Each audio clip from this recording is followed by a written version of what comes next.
இந்தியால இதுவரைக்கும் நடிகர்களா career start பண்ணி, அதுக்கப்புறமேட்டு ஒரு மாநிலத்தோட சிஎம்மாவே மாறின ஆக்டர் அண்ட் ஆக்ட்ரஸஸோட லிஸ்ட்ட தான் இந்த வீடியோல பார்க்க போறோம். வணக்கம் and welcome to voice of law. First பிளேஸ்ல பார்க்க போற ஆக்டர் யாருன்னு பார்த்தீங்கன்னா எம்ஜிஆர் அவர்கள். இவரு முதல்ல 1977ஆம் ஆண்டு சிஎம் ஆகியிருக்காரு.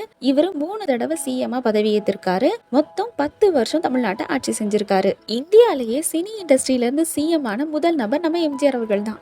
செகண்ட் பிளேஸ் நம்ம பார்க்க போற ஆக்டர் யாருன்னு பார்த்தீங்கன்னா என்.டி. ராமராவ் அவர்கள். இவர் 1982ஆம் ஆண்டு தெலுங்கு தேசம் பார்ட்டி அப்படிங்கிற கட்சியை தொடங்கியிருக்காரு. 1983ல ஆந்திராவோட சிஎம் ஆகியிருக்காரு. தேர்ட் பிளேஸ் நம்ம பார்க்க போறது யாருன்னு பார்த்தீங்கன்னா ஆக்ட்ரஸ் ஜானகி ராமச்சந்திரன் அவர்கள். டான்ஸரா கரியர் ஸ்டார்ட் பண்ணி அதுக்கப்புறம் ஹீரோயினா நடிக்க ஆரம்பிச்சு இவங்க 1988ஆம் ஆண்டு தமிழ்நாட்டோட முதல் பெண் சிஎம் ஆனாங்க. இவங்க 23 நாள் தாங்க சிஎம்மா இருந்திருக்காங்க.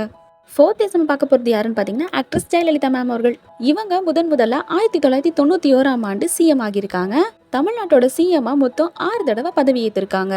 அப்ராக்சிமேட்டா இவங்க 14 வருஷம் தமிழ்நாட்டை ஆட்சி செஞ்சிருக்காங்க. ஃபிஃப்த் பிளேஸ் நம்ம பார்க்க போகிறது யாருன்னு பார்த்தீங்கன்னா ஆக்டர் விஜய் அவர்கள். தளபதி விஜயா நம்ம எல்லாருக்கும் பரிச்சயமான இவர் 2024ஆம் ஆண்டு தமிழக வெற்றி கழகம் அப்படிங்கிற கட்சியை தொடங்கினாரு. இப்போ 2026ஆம் ஆண்டு தமிழ்நாட்டோட சிஎம்மா பதவி ஏற்றிருக்காரு. இவங்களை தவிர்த்து உதயநிதி ஸ்டாலின் அவர்கள் தமிழ்நாட்டோட 3வது துணை முதலமைச்சராக இருந்திருக்காரு. மேலும் நடிகர் பவன் கல்யாண் அவர்கள் ஆந்திராவோட துணை முதலமைச்சராக 2024ல இருந்து பதவி வகிச்சிட்டு இருக்காரு. தேங்க்ஸ் ஃபார் வாட்சிங்.